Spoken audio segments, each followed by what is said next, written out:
प्रभु का भजन करो और भजन करके जन्म और मरण के चक्कर से आप मुक्त हो सकते हो। भागवत जी की कथा मृत्यु को कैसे बनानी है ये सिखाती है।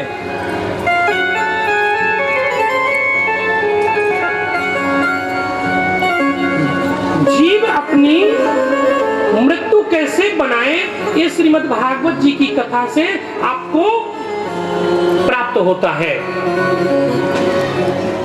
रामायण से जिंदगी कैसे जियो, रामायण कर्म शास्त्र है और भागवत जी की कथा क्या है, वियोग शास्त्र है कि नहीं। भागवत जी की कथा से जीव अपनी मृत्यु को कैसे सुधार लेवे, रामायण जी की कथा से जीव ये संसार का कैसे निर्वाह करे, ये राम जी की जो कथा है वो कर्म शास्त्र है, जो गीता की कथा है वो योग शास्त्र है और भागवत की जो कथा है वो वियोग शास्त्र है। भाइयों, वियोग शास्त्र है, क्योंकि भागवत में भक्ति भी है, मुक्ति भी है और भुक्ति भी है। भुक्ति बोलो तो कैसे, कल्प वृक्ष है, भागवत के नीचे बैठ जाओ तो जो कल्पना करोगे वह वस्तु आपको प्राप्त होगी। ये भागवत की उद्घोष है। कथा सुनत मुर्दा जलत प्रतिक्रिया के अंत, ऐसी मति जो नित्य रहे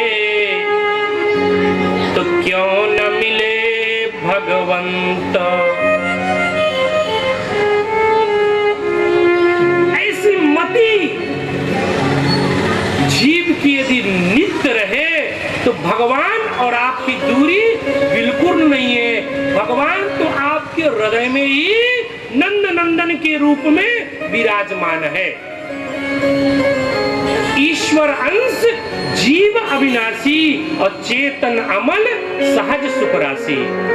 ईश्वर अंश जीव अविनाशी, ईश्वर अंश जीव अविनाशी, चेतन अमल सहज सुख राशि, चेतन अमल सहज सुख राशि। श्री राम जय राम, जय जय राम, श्री राम जय राम, जय जय राम। इस तरह से ईश्वर अंश जीव अविनाशी, चेतन अमल सहज सुख राशि। ये तो सहज सुख राशि था, ये तो भव सागर में आके दुख राशि बन गया। भव सागर में आया, अरे महाराज दुखालय है, एक बात जान लो, यहाँ सुख है ही नहीं। सुप्त मुनि रे एकांत जीवन, जिसने अपने इंद्रियों पर संयम कर लिया, मन को स्थिर कर लिया। ध्यान दीजिए, मन को स्थिर और इंद्रियों पर संयम कर लिया और मन को स्थिर करके मुकुंद में लगा लिया, वही प्रशांत आत्मा बन सकता है, अन्यथा कोई प्रशांत आत्मा बन ही नहीं सकता। इतनी ये मन की गति है, इतनी गति है कि विमान से भी ज्यादा। कबीरा मन यह लालची, कबीरा मन यह लालची, समझे नहीं गमा कबीर अपने मन को कोसते हैं, ए मेरा मन तू क्यों नहीं समझता? कबीरा मन यह लालची समझे नहीं गमान। ए गमान तू क्यों नहीं समझता? भजन करने को आलसी और खाने को होशियार। भजन करने का समय आया तो धर्मपत्नी बोलेगी अभी नहीं, चलो सुबह कर लेना, कोई बात नहीं, लेट हो गया। और भोजन आया तो बोलेंगे गरम गरम पकौड़ा, तो आज पहले ले लेते फिर देखेंगे। ऐसा नहीं है। शास्त्रों का कहना है 1000 काम छोड़ करके स्नान कर लो, 100 काम छोड़ करके भजन कर लो, और 10 काम छोड़ करके भोजन कर लो। क्योंकि भोजन करने से क्षुधा तुष्टि, पुष्टि और संतुष्टि, 3 बातें भोजन करने से प्राप्त होती है। क्षुधा तुष्टि, भूख क्या होती है? मिट जाती है, लेकिन सदैव के लिए भूख नहीं मिटती है, कुछ क्षण के लिए। पुष्टि, शरीर मजबूत होता है। संतुष्टि, 3 बातें भोजन करने के बाद जीव को प्राप्त होती है। भोजन करो, क्योंकि जब शरीर रहेगा तो उस शरीर के द्वारा प्रभु को भजन करोगे महाराज। ये जीवन जीविका के लिए नहीं है, जीविका जीवन के लिए है। या तो उल्टा ही हो गया, ये जीवन को ही जीविका बना ली है।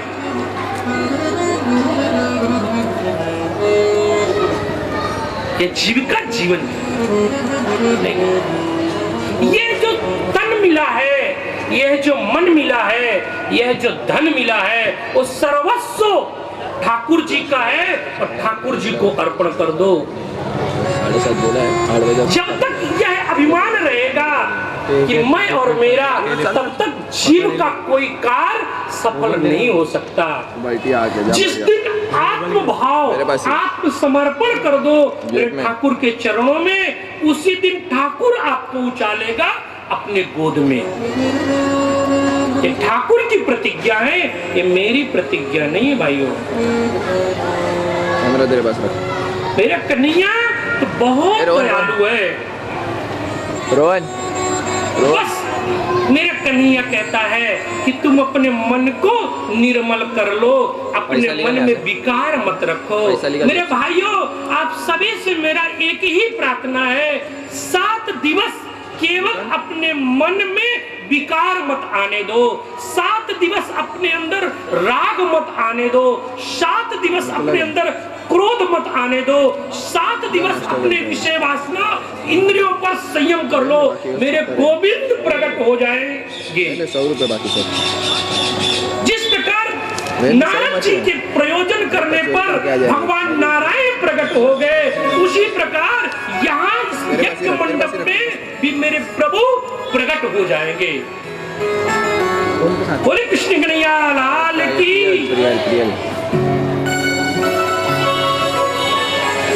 मेरे प्रभु को यदि पाना है तो मन को तो निर्मल करना ही पड़ेगा।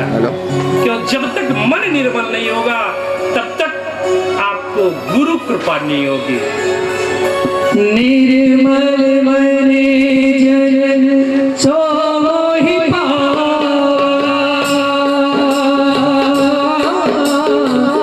मोहि कपट छल छिद्र न भावा।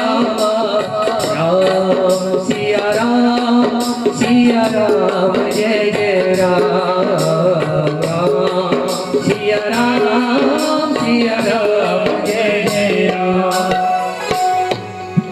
जब तक मन निर्मल नहीं होगा तब तक प्रभु की कृपा का अनुभव नहीं होगा। न जाने जाए ये वृक्ष लताएं कौन से ऋषि मुनि बनकर के यहाँ खड़े हैं और ये श्रीमद् भागवत की कथा श्रवण कर रहे हैं। मेरे भाइयों, एक बार शिव और पार्वती जा रहे थे।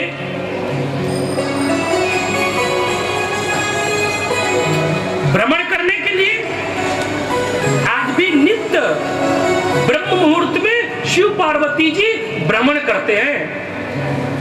आज भी भोलेनाथ एक सुनसान जगह पर पहुंचे और वह भूमि में जाकर के दंडवत प्रणाम किए। भोलेनाथ दंडवत प्रणाम करते हैं। मां पार्वती पूछती है कि हे प्रभु, यहाँ तो कोई मंदिर नहीं है, यहाँ तो कोई प्रतिमा नहीं है, फिर भी यहाँ क्यों ऐसे आप दंडवत प्रणाम कर रहे हैं? भोलेनाथ मुस्कुरा के कहते हैं कि देवी, यहाँ 1000 वर्ष पहले श्रीमद् भागवत की कथा होगी, तब यह भूमि पावन हो जाएगी। यह इतना पावन भूमि है, इसलिए यह भूमि को मैं नमन करता हूँ और प्रणाम करता हूँ। इतनी बड़ी अद्भुत श्रीमद् भागवत की महिमा है। शिव पार्वती चल दिए, फिर एक स्थान आया। उस स्थान में भोलेनाथ पुनः दंडवत प्रणाम किए और जब दंडवत प्रणाम करते हैं, माँ गौरा पूछती है कि प्रभु, वहां तो आपने बोला कि 1000 वर्ष बाद कथा होगी तो वह भूमि पावन हो जाएगी, अब यहाँ का रहस्य क्या है? शिव जी मुस्कुरा के कहते हैं कि देवी, यहाँ श्रीमद् भागवत की कथा हुई थी, इसलिए यह भूमि पावन और धन्य हो गई है, इसलिए भूमि को मैं नतमस्तक प्रणाम करता हूँ।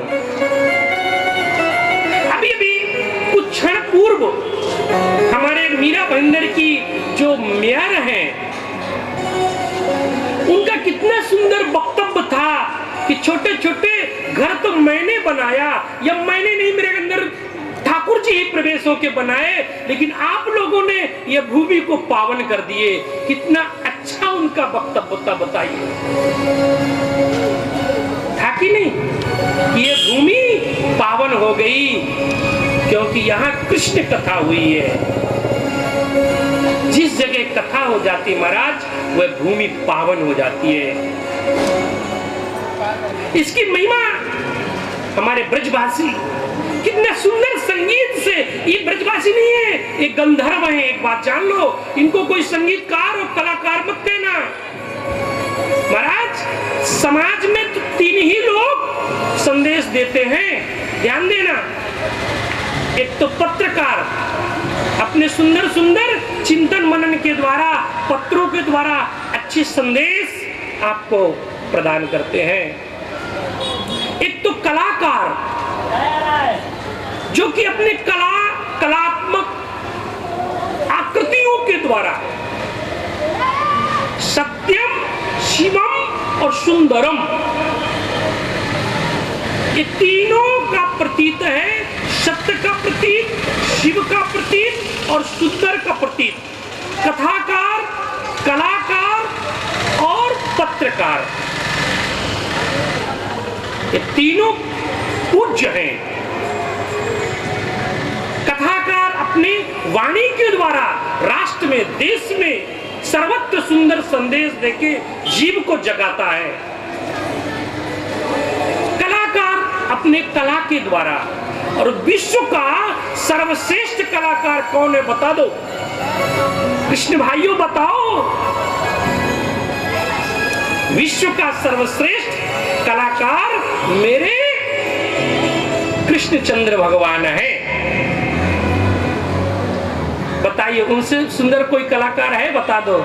नृत्यकार वो हैं, सुंदरता में वो हैं, गायन में वो हैं। कोई है कृष्ण से बड़ा? है? बोलो।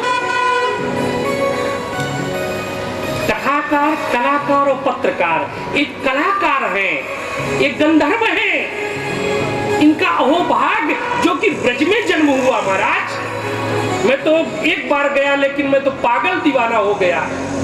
आप लोग भी जाओगे ना, हृदय विदीर्ण हो जाएगा। ऐसी महिमा उस ब्रज की है। क्यों? कि जहां मेरे गोविंद का रज पड़ा हुआ है, जहां मेरे गोविंद नर लीला किए हैं, उसको कहते हैं। क्यों आदित्य जी? कम समय था, मुझे पश्चाताप होता था, 2 दिन और रह लेता तो अच्छा रहता, लेकिन प्रार्थना करके आया कि मेरे प्रभु बुलाते रहना, कुछ नहीं चाहिए। हाँ, 2 चीज मांगा था, एक यह होता रहे मेरे वाणी के द्वारा, और दूसरा बुलाता रहे, भगवान बुलाते रहो। ब्रज, जहां मेरे गोविंद के रज हैं, उसी को कहते हैं ब्रज।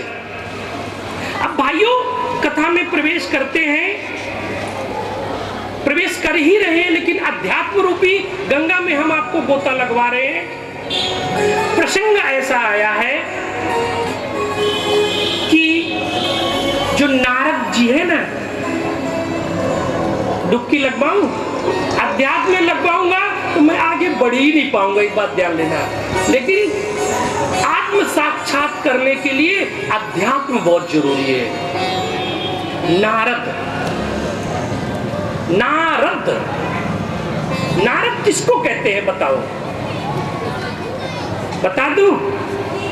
कोई दाम नहीं है, सच में कहता हूं, कुछ बतलाओ, केवल कृष्ण कथा सुनो। मेरे भाइयों, मेरा यही संकल्प है। नारद, जिसकी बात कोई रद्द ना कर सके, ये ब्रजवासियों का भाव है। ये जो ब्रजवासी है ना, उनका भाव है कि जिसकी बात कोई रद्द ना कर सके, उसको कहते हैं नारद।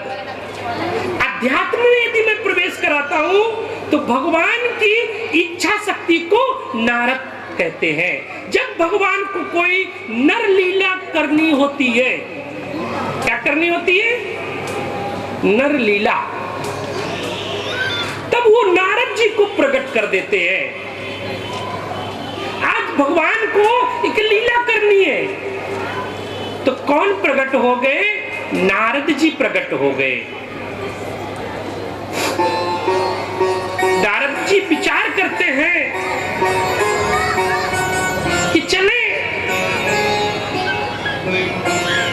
वृंदावन में चलते हैं, जहां भगवान की क्रीड़ा स्थली है, जहां मेरे गोविंद का नित्य निवास है। उस भूमि में, उसी यमुना के किनारे चलते हैं और देखते हैं कि भूमि कैसी है। उस पावन भूमि में नारद जी विचरण कर रहे थे। हेलो। जब नारद जी वहां भ्रमण कर रहे थे, तो नारद जी क्या देखते हैं? एक आश्चर्य सा दृश्य नारद जी को दिखाई दिया। मेरे ऑर्डर पे कि एक युवती है और उस युवती के चारों ओर 2-4 युवतियां उसको घेर करके बैठी हैं, और उन्हीं के मध्य भाग में 2 अचेत पुरुष लेटे हुए हैं। ध्यान देना। अब नारद जी तो कौतूहलवश प्रवेश तो करना चाहे, लेकिन नारद जी सोचते हैं, अरे नहीं, स्त्रियों का मामला है, वहां जाना उचित नहीं है।